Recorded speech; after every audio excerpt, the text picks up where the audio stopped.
Yeah, it's on record. I see it. Yep, here we go. So, uh, everyone who's listening and watching, I want to introduce and have a conversation with Paula Green, who I was only recently introduced to. And I'm really excited to have this opportunity to talk with her. Her work as a peace builder is quite amazing. It has taken her all over the world and has been involved with projects, numerous projects. If I realized in thinking about starting this, that if I really tried to introduce her by telling you all of her accomplishments and what her projects and her prizes and her writing, it would take the whole hour. So I felt like we would just discuss it together in a conversation, and she would be the one who would be able to explain these things to you. I just want to say that by way of giving you a taste of what Paul has been up to, for those of you that don't know, she has facilitated peace building conversations and workshops in Rwanda, Bosnia, Burma, Nepal, and the Middle East between Israelis and Palestinians. And so I'm really honored, Paula, to have this chance to have this conversation. You've done so much to build peace and resolve conflicts between people who are on very different sides of barriers and chasms and hills and valleys that separate them psychologically and in all kinds of ways and physically. So just to start with, I'd like to ask you if you could share how you came to be who you are and do what you do. Can you trace some of it to your family, the culture and community that you grew up in, Well, religiously, spiritually, culturally? first, thank you for that lovely introduction. It was very generous and gracious, and I appreciate it. Um, I would say I stumbled into this work. I didn't set out with the direction that I was going to be a peace builder or work internationally. The work grew as I grew, and as I became ready, more and more became available. I would say, by way of background, that as a woman growing up a long time ago, my options were extremely limited. I had wonderful choices. I could be a teacher, nurse, or secretary. That was the box, and that was no going outside the box. Hmm. And it was all in preparation for being a mother, because that was I was in high school in the 50s, and that's what they were doing then for women. So I didn't have a lot of aspirations. I wasn't supposed to have aspirations. I became a teacher. I married, had children, did all those things. And as the 60s unfolded, I became deeply involved both in anti-war work and in the civil rights movement. And I think both of those came out of being raised in a family where there were leftist values and where there was concern for the downtrodden of the earth here, there, and everywhere.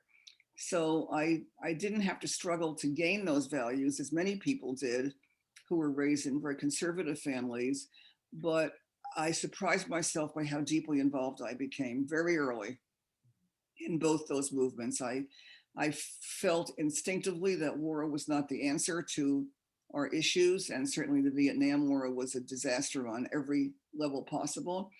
And I was not raised within a Black community or close to a Black community, but what Dr. King and the others were doing spoke to me deeply and opened my heart. So I worked I worked that a lot. When I was in college, I majored in psychology, which really interested me, and sociology. I was intrigued with both the internal and external processes of human relations. But since my box was narrow, I didn't go to graduate school then. I became a teacher instead. When the children were in school, I did a master's degree at a place called the Center for Human Relations at NYU. And that flung open the doors of my perceptions very widely. because it was around mostly racial issues in New York City. And I worked with incredible faculty and colleagues and learned things that I'm still using today about working with groups of people to shift attitudes and behaviors within ourselves and about the other. So that got me started. And later I also realized that I had an inner journey and a self I had to learn about. It wasn't just the learning out there about the unjust political structures. It was also the internal learning about who was I in this process. And what I noticed during a lot of the demonstrations was a lot of anger on the left. Police were called pigs. And there was a lot of nastiness of that sort. Women were sidelined and relegated to coffee making. And I felt I needed to understand myself better and where my anger was coming from. So I did my doctorate in counseling psychology to learn about me and working in a more intimate way rather than large groups.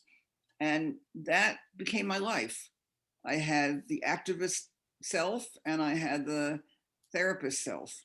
And they got along quite nicely for quite some time. But then I began to feel after a while that I was running on two tracks and each track was pulling me.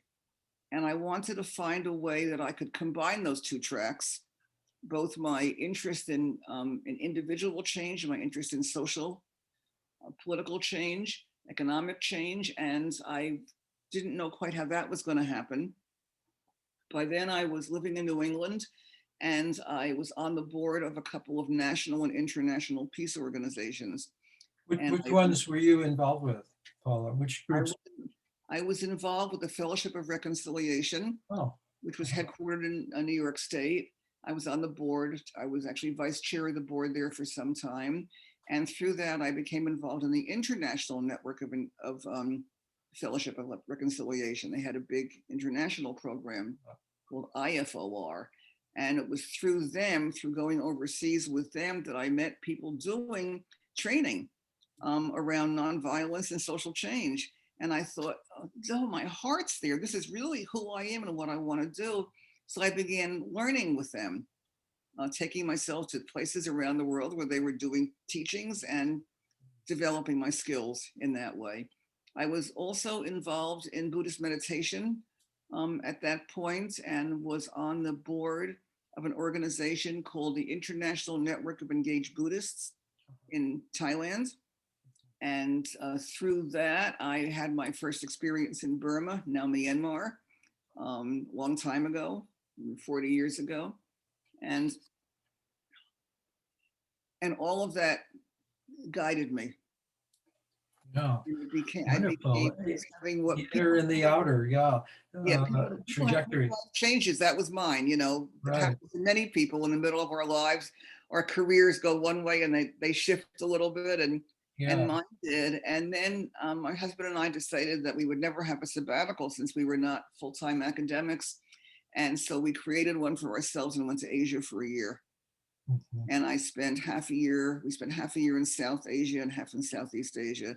So I was steeped in Gandhian nonviolence and living with Gandhians and with being in Dharamsala with the Tibetans and being in Thailand and Cambodia and Southeast Asia and all of that. And that clarified my life for me. It was wonderful. And when I came back, I started Karuna Center for Peacebuilding in Amherst in 1994. Yeah. We'll get to that. We'll get to that in just a minute about Karuna. But I wanted to just ask you, how would you say you got yourself into looking into spirituality and Buddhism? Was that part of your Jewish upbringing? Was there any sort of religious or spiritual sensibility in that? My Jewish upbringing was secular. Kind of tied in with lefty politics and some very good values around that come out of the Jewish tradition, but come out of all traditions around helping others and generosity and care. Social justice was important, etc. But I was not Jewishly educated, and I was not terribly drawn to Jewish practice. But when I was in my 30s, 40s, on this search to understand myself, I discovered Buddhist meditation. Mm. And I started going to the Insight Meditation Society, taught by a group of teachers who were American. Turns out they were also Jewish, and they had been overseas in Asia learning all of this. So I felt I was able to get that teaching from people who understood me and my background because they shared the same backgrounds. Right. And so that became a big part of my life for quite a while.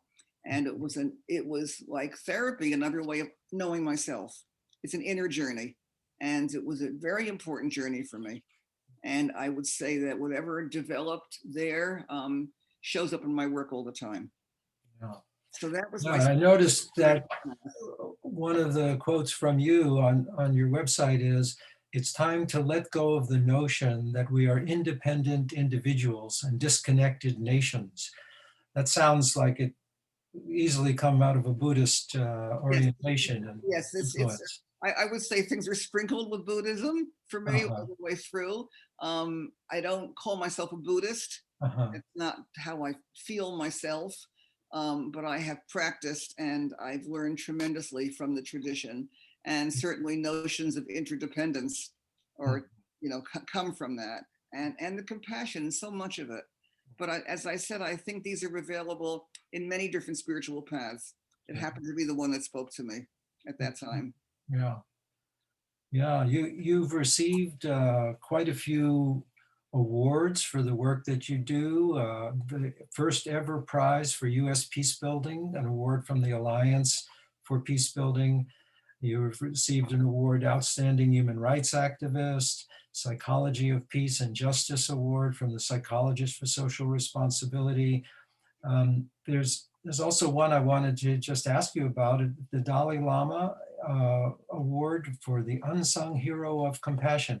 And I saw that you got to meet him and maybe had a conversation with him. Is there anything you could share with us about your feeling or experience of being with Well, His Holiness, the Dalai Lama?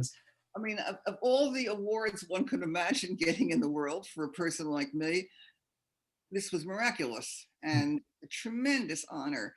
And an email came one day saying I had been nominated, and I thought it was a joke Huh. because I didn't know him personally. I was not connected to Tibetan Buddhism, especially, and it turned out it wasn't a joke. It was a very real thing. And the award was given every 4 years for a while. I think there were three or four cohorts, and mine was given in San Francisco. And Mm, 50 people were chosen each time. mm, Each of these three or four cohorts. There's 150 or 200 of us all together before it stopped, and we spent a couple of days together in San Francisco, and His Holiness was there. And we didn't have personal conversations with him, but we did receive an award from him, each one personally. And we had a chance to go up on a stage and receive a silk scarf, which he places on you, which is the tradition there. And the coaches training us for that said, pay attention because you're going to be so nervous you're going to forget to pay attention. But this is a remarkable moment in your life. And I paid attention, and there was a picture of me receiving that from him. And you get just a few words. But while I didn't have a personal conversation, I had a conversation with 50 of us with him. And that seemed pretty personal given the size mhm, of the world. And it was thrilling. And he was as gentle and beatific as we all know he is. mm. So I love that moment. I treasure it. I'm sure that was amazing. Yeah.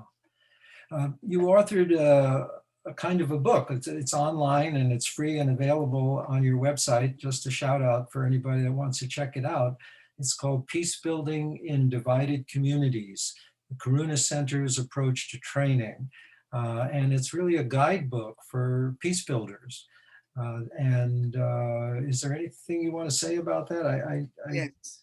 I Yeah. do. For anybody who's listening, who's interested in these skills, what's special about this is that each chapter is based on a story from a different part of the world, and each chapter has an explicit training agenda of what we did in that country. And at the back of the book, there are dozens and dozens of tools in easy handout accessible form for people to use. Oh, I great. don't want people to think it's a recipe and you can just use the tools and you're an instant peace builder, but there are wonderful guides for people in the field. And I wrote it because I felt I wanted to make that contribution to my colleagues and those who came after me. I've also been teaching most of my life, so the teacher in me also wanted to have this for students. Mhm. Yeah, it's a very generous offer.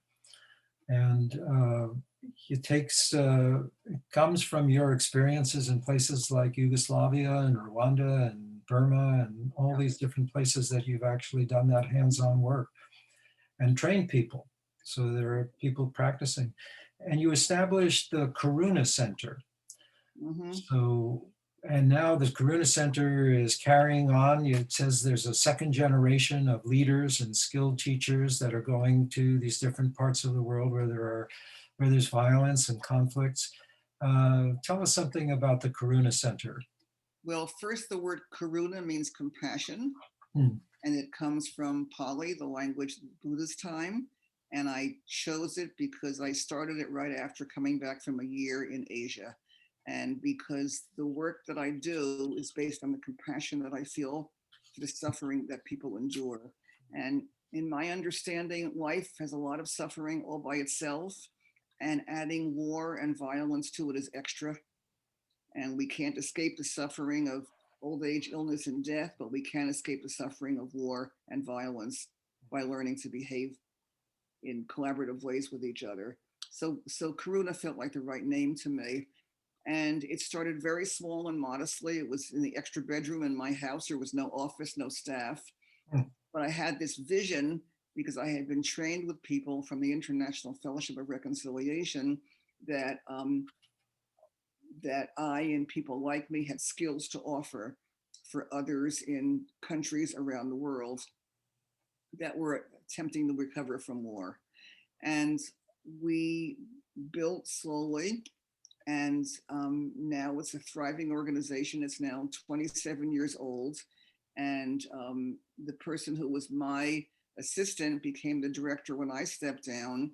And a few months ago, she stepped down, and a third woman was hired. Hmm. So we're now entering our third generation of Karuna Center leadership, and the organization has grown and moved, and we've probably worked in 40 or 50 countries around the world if we combine all of our talents and experiences. And the learning has been profound.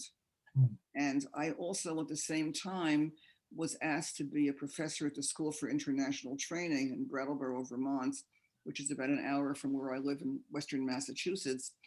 And so I did that also for many of the same years. And the practice from Karuna Center fed the teaching, and the teaching fed the practice. So it was a busy life and a wonderful symbiosis of the two.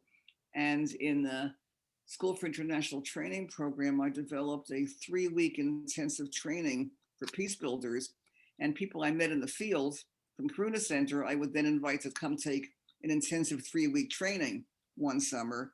So we trained thousands of people all over the world. And that network, that program was called Contact, which stands for Conflict Transformation Across Cultures. So that program is also still going on. I was And going to ask you about Contact. Is that a separate program from Karuna, or they weave themselves together, or? it was founded by me at the School for International Training in my role as a professor there. Uh-huh. So I the see. what I have in common is me, because I founded both. And there was a tremendous fluidity of participants because I'd meet them on a Karuna Center project in some country, and then I would say, "You'd really benefit from this. Why don't you apply?" And they might come. They Hmm. might have been from any place in the world, Hmm. many countries, but it was also many people I didn't know who the school recruited, because Uh, we had 60 people at a time every summer in Vermont, and it was from really all over the world, from all different over parts of the world. conflict zones all over the world. My dream, and how I want to tell you how this happened. It was interesting because I would work in Bosnia, and then I would work in Palestine, and then I would work in Azerbaijan, and then I would work in Tanzania, I mean, all over the place, all kinds of countries. And I felt like a carrier pigeon. I was telling the people in Rwanda what I had seen work in Sri Lanka. And then I was telling the Sri Lankans what I had seen work with Israelis and Palestinians, et cetera, et cetera. And I thought, there's something wrong with this picture. It shouldn't be me. They should talk to each other. And so I developed this program out of this vision that people coming out of war zones and attempting to rebuild their communities have tremendous knowledge to share with each other. And so the goal of the contact program was to bring people who were from war zones to talk to each other. And it was tremendously successful. I was able to hire faculty to work with me from all over the world. Just as the students were from everywhere, I had faculty from half a dozen different countries. And sometimes the people that were there were people from opposite sides of whatever conflict. Yes, we tried to get, for example, Israelis and Palestinians. Yeah. We tried to get Bosnians, Croats, and Serbs from the former Yugoslavia. Mm. And many times we succeeded in that. In fact, sometimes we got grants. Somebody gave us a grant for Israelis and Palestinians for 5 years, 10, I think 5 from each side every year. So that way we had people in the room, and we had every religion, we had every racial breakdown, we had gender issues, we had culture issues, we had all sorts of things came up because we were making a very big pot and stirring it so that the things that needed to come out would. And so everybody was deeply trained in the language of prejudice and the issue about stereotypes and breaking down the walls and barriers that separate us around our supposedly fixed identities.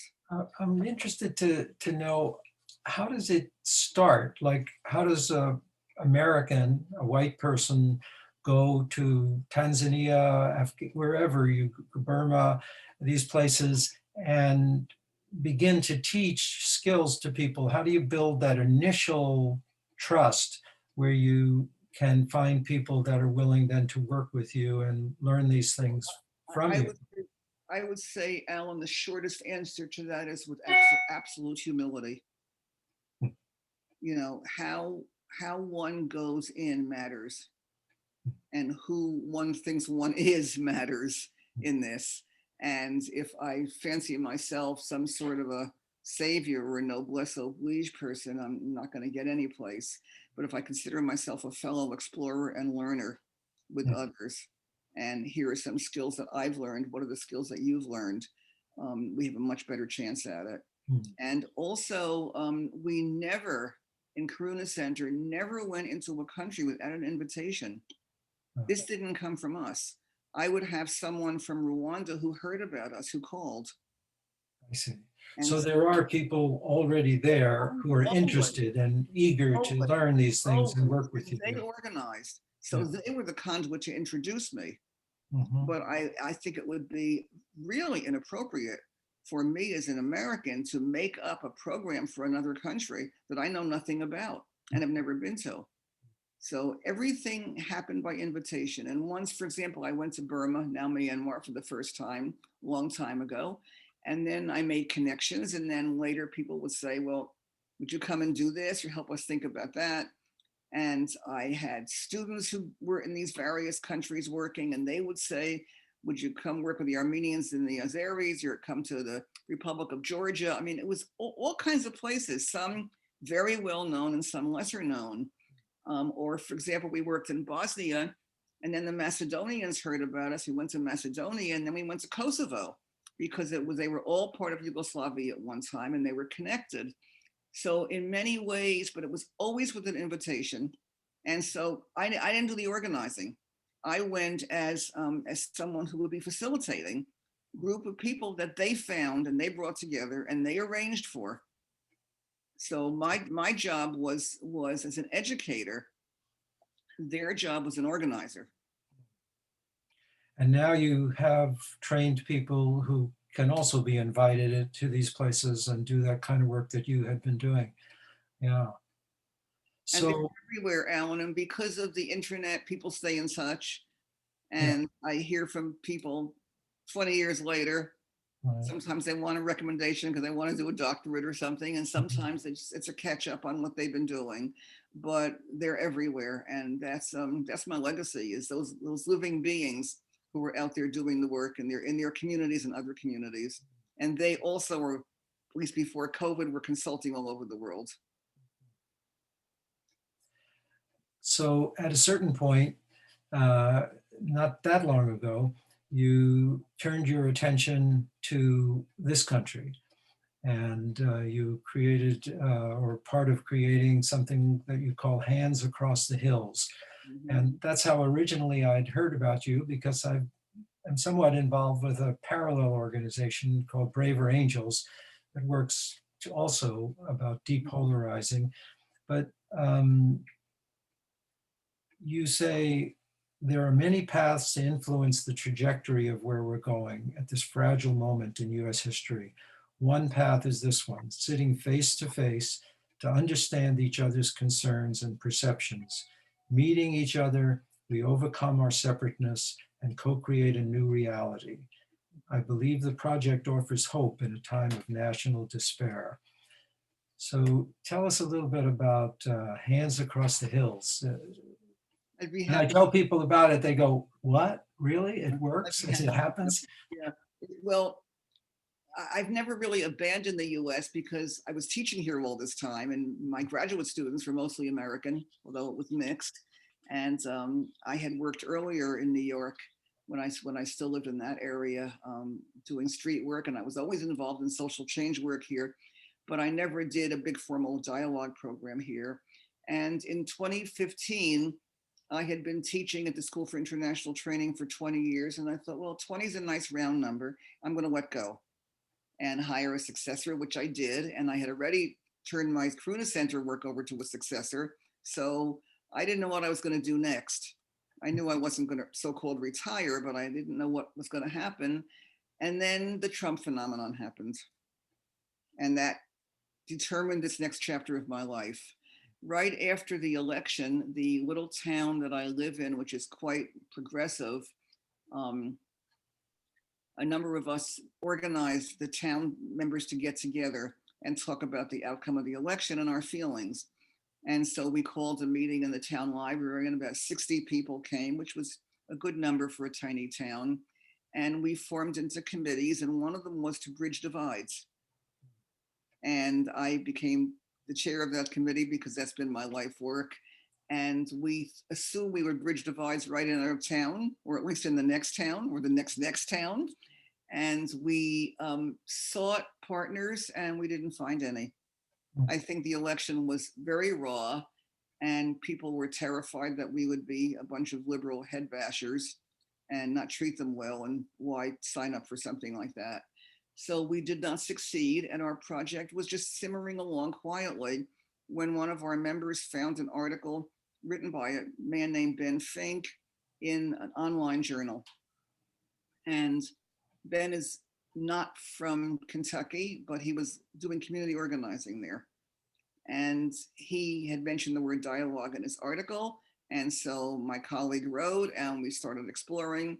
And before you know it, we had a dialogue project between the town of Leverett, Massachusetts, just north of Amherst, that voted 85% for Hillary in 2016, and a county called Letcher County, Kentucky, which is in the coal mining region of Eastern Kentucky, that voted 85% for Donald Trump. So there we were with polar opposites on many measures, and we became partners. And it was up to me to design a dialogue program. We called it Hands Across the Hills. Our first name was Hands Across the Divides. And then we felt that just emphasized the divides. Let's do better than that. And we live in the hills, and so do they. So that worked out very nicely. And I I had been running training programs overseas, and when you fly 2 days to get to a country, you don't do 2 days of work, you do at least a week or more. And so I was used to an intensive model. At this, at least 5 days of training. At the School for International Training, we had 3 weeks every summer and then every winter, and when we moved out further. So I was used to a long form. I knew I couldn't get a week, let alone 3 weeks, but I wanted a 3-day dialogue. And I was going to be residential because they're 1,000 miles away from Massachusetts.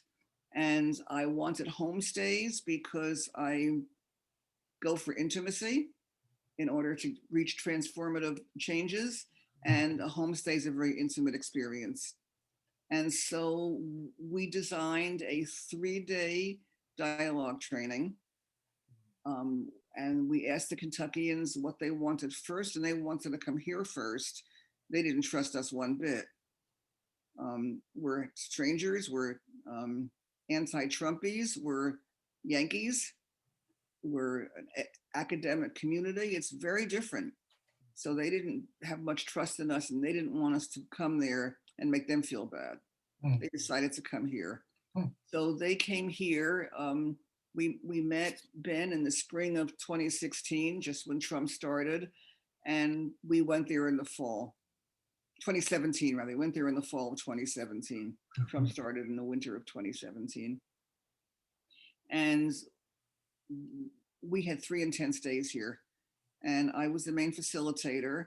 And the design I had included lots of non-dialogue hours. First of all, one would get brain dead by sitting in dialogue for 8 or 10 hours a day. It's counterproductive. And second of all, not all learners learn by words. And so we had art and music and dance and drama and walks in the fall foliage and endless potlucks. So we had a lot of ways for people to find each other. And we, every event was structured. Take someone from the other community, go with them on a walk, make them a dance partner, do an art exercise together. So that was a conscious design.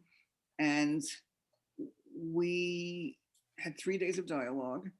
It was hard, it was honest, and it was wonderful for everybody. We found common ground. Surprise. The dialogue was about politics, like about the issues, or dialogue was about life. And life includes politics. Life also includes social values, social issues. Life also includes families and upbringings and histories, personal histories, regional histories. It was all there. And I structured every session very carefully. Sessions were 2.5 to 3 hours max. There were 2 a day, and all the rest of the time was consciously designed interactions across the communities. And everybody was thrilled to discover how much common ground human beings have. Surprise, we don't remember that. Our basic desires are the same. Our methods of achieving them are different. So we're not fighting about core values. We're fighting about how we get there and how we satisfy those human needs. So it worked very deeply. It was very successful, surprised everybody. We had a public event as part of it in our town. We set up 50 chairs in the school gym and 300 people showed up. And they came from 4 states. This is when the Kentuckians were still there? The Kentuckians right in the gym with us, and they spoke.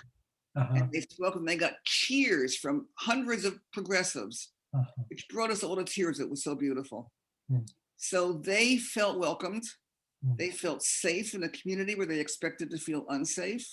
And they felt loved and respected, which is important for all of our core needs. So we had a very successful start. And then 6 months later, we went there and we stayed in their homes and they hosted us. And that was eye-opening for all of us. The next year, they came back here again. And in between, there were emails. This is all same people. Roughly the same people. Roughly the same. Our people were all the same. They had more trouble keeping people because their lives are very different than ours. And it was harder. So we had changes in their community, but ours stayed steady. And so we had a third session here. And then we were supposed to go there last fall. And of course, COVID happened. Nobody left their house last fall, let alone travel 1,000 miles. So we're waiting for the time to go back. It's our turn to go there. And we thought we might go this fall, but I think it's too soon. I think it'll be next spring. spring 20, a year from now. So in the So when you meantime, go, we use Zoom.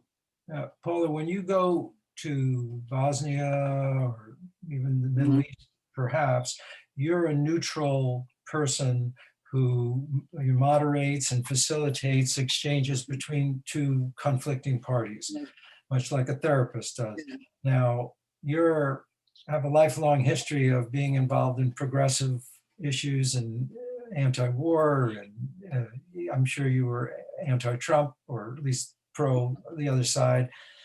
How do you manage to be a facilitator of a group that's divided like that when you're really allied with that one side? That's a great question, Alan, and the hardest part of it for me. Mhm, Fortunately, I have a lot of training, mhm, and I've learned over the decades as a therapist and as a facilitator to manage my own emotions most of the time. mhm, Sometimes I slip, mhm. and then I have to apologize because I stepped out of my facilitator role and went into participant role. So I have to work very carefully with myself and monitor myself, and I do. And I was able to do it well enough for the trust to build.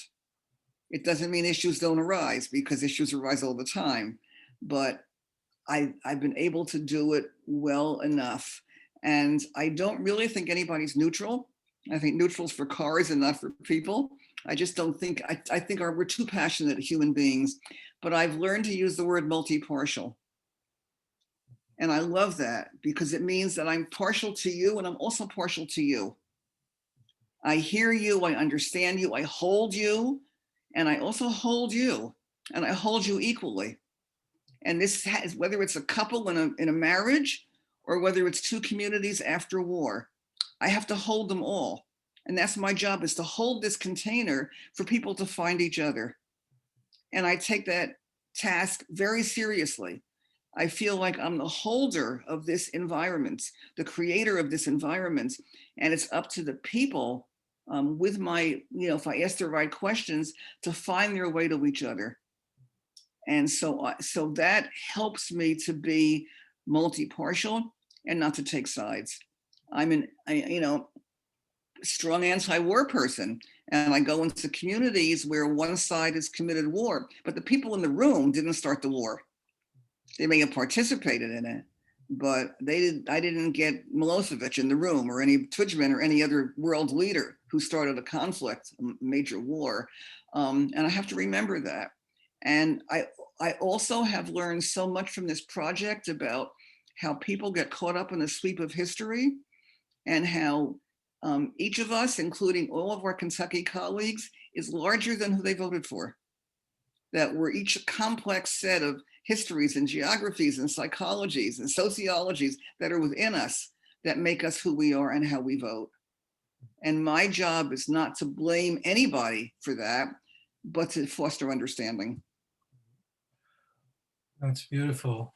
Would you say, however, that inside you somewhere there's a hope that these events that bring people together, that see the humanity, will tend to influence the people on the, whatever you want to call it, the red side, the Trump side, the Republican side, to change their mind, to actually come over and understand, not only understand you as a human being, but agree with you that Of course, I would love that, but they would love me to agree with them. uh-huh. So why am I the only one who wants to see people change? Sure. And we had to say very early on, we're not in this to change each other. Mhm. And people would say to me, and people I'd meet on the street casually would say to me afterwards, well, did they change their mind on abortion? Did they change their mind on guns, on immigration? That was not my task. Mhm. Do we understand each other better? Do we respect each other? Do we stand up for each other? Yes, that was my goal. And because I'm an educator, my deeper goal was not only that we understand each other, but that transfers. So the next time I hear from someone who's not from Kentucky, but is from another region of the country, and they also have different politics than I do, I get that they have a story too. And I hope that our Kentuckians, when they meet other Yankees, people like us, or, you know, people with our kind of privileges in our lives, that they also can say, oh, they've got a story too, and they've got a legitimate point of view. So that's what I'm doing. And if people on the right have more space to think more freely, that's fine. But if I'm doing this and pushing, I'm failing. And if our group members are doing that, we're all failing because it doesn't work. You don't change people by pushing them. You change people by respecting and caring. And that's enormously important. Yeah, I've heard stories of people that were neo-Nazis and white supremacists and so forth, who after finally actually meeting and a caring Jewish person or a person from a more progressive political background or thinking, reforms and starts Yeah, helping other people from their yeah, tribe, right. make changes as well. And even overseas, I was never so-called neutral because there was always an aggressor side. Right. But the Well, I people that wondered about that. Like when I've done a lot of work with in the past with dialogue between Jews and Arabs, Palestinians and Israelis, uh, and the power imbalance that exists on the ground is so great that that skews the nature of the dialogue. And you need to get that. no, And what's your sense of that when you are talking to people who come from really where one of the sides does tend to be the aggressor or the abuser or the more powerful? so uh, I again, in order to hold everyone, I try to make sure there's enough space for the marginalized and oppressed people to talk about that, Mhm. and in a way that will help the more empowered dominant group understand, because equalizing the playing field is so critical to any kind of future success. And in the Israeli-Palestinian context, um, the power balance is enormous, Yeah. more so than in most other places. And that becomes an important part of the dialogue itself. It's Yeah. what we have to work on. Right. It's always present and always has to be lifted up and remembered and acknowledged. And with ourselves and the Kentuckians, you know, people in Massachusetts have a lot of power with words, with privilege, with financial comforts, with all sorts of things that are very different. We have to talk about that because that's the reality of our lives. One of the things that seems to happen to many of us that at some point or another that do this kind of work is what people call uh, burnout, or just the fatigue that comes from ongoing efforts to change and make and help, that uh, we can fall into despair. Does that ever, how do you deal with that? Does that ever happen in your trajectory of your career? On a temporary basis, but doesn't last. I'm pretty passionate about what I'm doing and I'm deeply committed to it because I've seen the results, and the results have just astounded me. And so I find myself getting depressed and demoralized briefly and frustrated, and then it passes and I stay focused on what I'm doing. Mhm.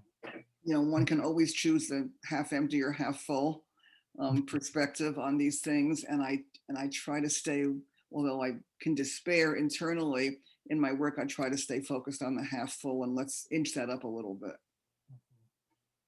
You find there are particular things that you do, be in nature or meditation or. Well, I do try to take care of myself. I do not get an A+ on it, however, because I work all the time. But I have the energy to keep going, and I live in nature. I live rurally, and that feeds me tremendously. And I have relationships that feed me also that are very important to me. And with all of that, I somehow manage, and I rest. I read. I go for walks. You know, I do those kind of things that are internally refreshing, and I keep going. So far, it hasn't stopped. And I'm That's good. grateful for that. That's great. Yeah. Yeah. The group that you brought from Kentucky are not only conservative politically and perhaps Trump supporters, most likely evangelical, Christian, more Yes. fundamentalist in their religious orientation. And some people have argued, I don't know if you're familiar with Michael Lerner of Tikkun, who has argued that the left, progressive people, if they were to incorporate more spiritual values and not only strategically, but that it would be valuable to them, to themselves, but also speak to the hearts of many people who long for that and see us as a bunch of atheists or God-denying people. And what do you think about that, about the emergence of a spiritual progressive movement that might speak more to the hearts of people who are alienated from our progressive politics, partly because of that? I think all movements are useful. I think a spiritual progressive movement is a very useful movement. I think spiritual is defined differently by people. What does that mean? It's a word we throw around a lot. And I think that any way that people can find each other that's generous and caring is useful. That's not been a particular issue for us. We don't divide around atheists and non-atheists. That's not an issue that's even come up for us. The religious issue didn't come up in the Kentucky. Religious issues come up, of course, but not divisions around one's got God and one doesn't have God. But religious issues around our backgrounds and our understanding and where we've learned these things.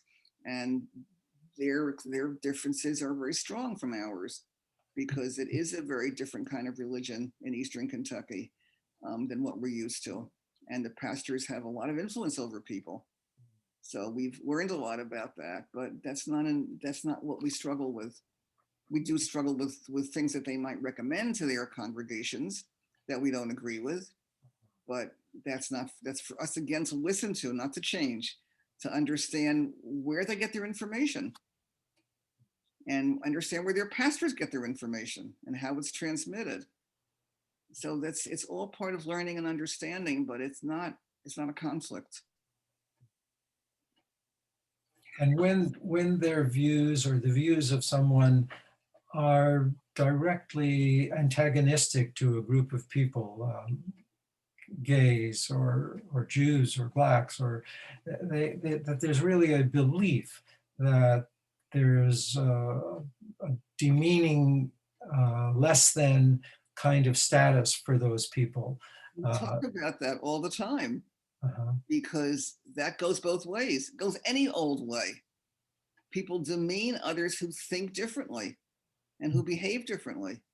And we're all learning to grow in tolerance and understanding more about immigrants or understanding more about Muslims or about Jews or other minorities, learning from each other, learning from who's in the room and who's connected to who in the room. So all of that is very important. And it has to go both ways because we don't know anything about Kentucky people. We don't know their history of humiliation and degradation. We have to understand that and respect that. And if there's a Jew or a Muslim in our group, they have to understand that history. There's an immigrant, they have to understand that history, and we're doing it. Yeah, your experience with them is that there is that expanding acceptance and tolerance of people that perhaps they had written off before. Absolutely, absolutely. We had several powerful examples of that. It's interesting when you ask about gay and lesbian. We had a young person that is in the Kentucky group that he's not in our regular dialogues, but we've met with him on Zoom a couple of times, and he's a teenager, and he said, nobody bashes me for being bisexual, but they bash me for being liberal. So it's very interesting. I would never have expected that. Right. But in the younger generation, that's changing a lot, not with Even, everybody, but a even lot. there. So even that's a real change. Yeah. And but the other, the liberal is hard because it's not much of it there. Mhm. So all these things come up for us. We have Jewish people in our group, and Ben Fink, my colleague who was working in Kentucky, was the first Jew they had ever met, because it's a pretty closed region. Mhm. It's not easily accessible geographically, and it's not a place that had a lot of jobs that drew people except for the mining. So they didn't develop many minority communities. They did have a small Black community who mined there, but they're mostly have left. I do want to say that there are several very informative videos on your website that Yes, people can watch that yes, give the context of yes. that community. And you even can see Kentucky in the videos. Yeah, And please go to the website, because every talk we give, every piece of publicity, we've had enormous publicity in the New York Times and the Boston Globe and NPR and CBS Evening News, and video made in Europe about us, and it's all there. The website is loaded with information. But what I was saying was Ben Fink was the first Jew they had ever met, and so the people in our group were the second Jews they had ever met. And there were Holocaust stories in our group, and they had never heard Holocaust stories. And that was profoundly informative. And then later, when there was that murder in the Pittsburgh synagogue a couple of years later, they wrote, people from Kentucky wrote to Jewish people in our community from Leverett and said, "This could have been you, I understand, and I feel badly." That's transformation to me. it's huge. And That's if really, we do, but we have to do that for them also. that's right. You know, we have to, it has to go both ways. I'm with you there. So I would say that that there's a lot of that goes on, and a lot of conversations about immigrants, because their people immigrated hundreds of years ago. These Scots Irish had been in Eastern Kentucky for a long time, and they don't know immigrants. But we have many first and second generation people here in Massachusetts who were in our group, and so they heard also more about the immigration story, which gave them more feeling. And we heard coal mine stories, which gave us tremendous more feeling for their suffering, tremendous compassion for what they went through. So that's what I mean by transformative dialogue. That's how we grow this. Yeah. Yeah, so Paula, this has been fascinating, and you're a fascinating person doing just wonderful work in the world. I really admire you for that. And is there anything you'd like to say about where we're at in the world right now, the Yeah, situation, thank, this thank crossroads that we're at, and how your work might relate to it, or what you'd encourage people to yes, think or yes. do? Thank you for that chance for closing reflections. I would say that what I've learned in my years here since the Trump election was that families are divided. People don't want to go home for Thanksgiving or Christmas, and they can't talk to their uncle or brother-in-law or somebody in their family. And I would say reach out and don't try to change the other. I remember when I was young, there were fights around the Thanksgiving table about Vietnam. People shouted, people didn't listen.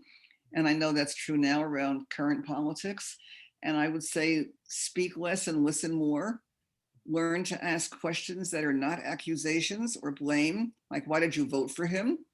But questions of curiosity, to draw the other person out, and try to do it in your families, in your neighborhoods, because every drop in the bucket of developing empathy and concern for others is a shift in social change.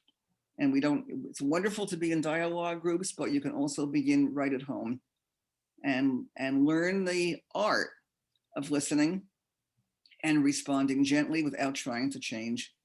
That change happens not by demand. We know that from marriages. We're always trying to change the other person and never ourselves. Change happens here inside of us, and then others change as a result. So that's what I want to say for closing. And thank you so much, Alan. It was Thank wonderful. you. Thank you, Paula. Take good care.